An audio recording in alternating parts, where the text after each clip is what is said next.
ఇప్పుడు ఈరోజు ఏం జరిగింది? ఈరోజు అంటే నిన్న ఏం జరిగింది? టాస్క్ ఫోర్స్ ఆఫీస్కి వెళ్తే మేము ఎఫ్ఐఆర్ చేయడానికి లేదండి, మీరు మనీ రికవరీ అడగట్లేదు, మనీ రికవరీ వాళ్ళు చేస్తారంట, వాళ్ళు కూర్చోబెట్టి సెటిల్మెంట్లు అయితే వాళ్ళు చేస్తారంట.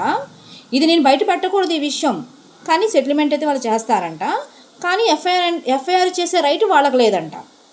వీళ్ళు ఒక స్టోరీ చెప్పేశారు. ఇది మళ్ళీ మధ్యాహ్నం 3:30-4 గంటలకు బయలుదేరి బస్ స్టాండ్లో టిఫిన్ తిని ఒక కాఫీ తాగి మళ్ళీ ఇబ్రహీంపట్నం పోలీస్ స్టేషన్కి వెళ్ళి అక్కడ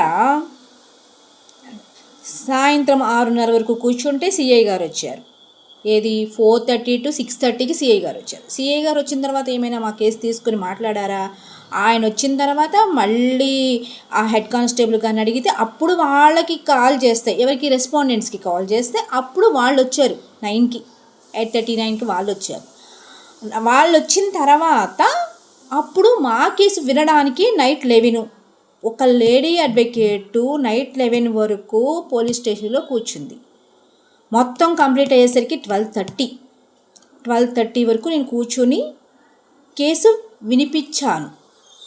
ఏంటనేది ఎంత పోరాడుతున్నా ఎవరైతే నన్ను నమ్మి కట్టానని చెప్తున్నారు కదా డబ్బులు, మీరందరూ నన్ను డబ్బులు ఇమ్మని అడిగారు కదా, మీరందరూ ఎందుకు రారు?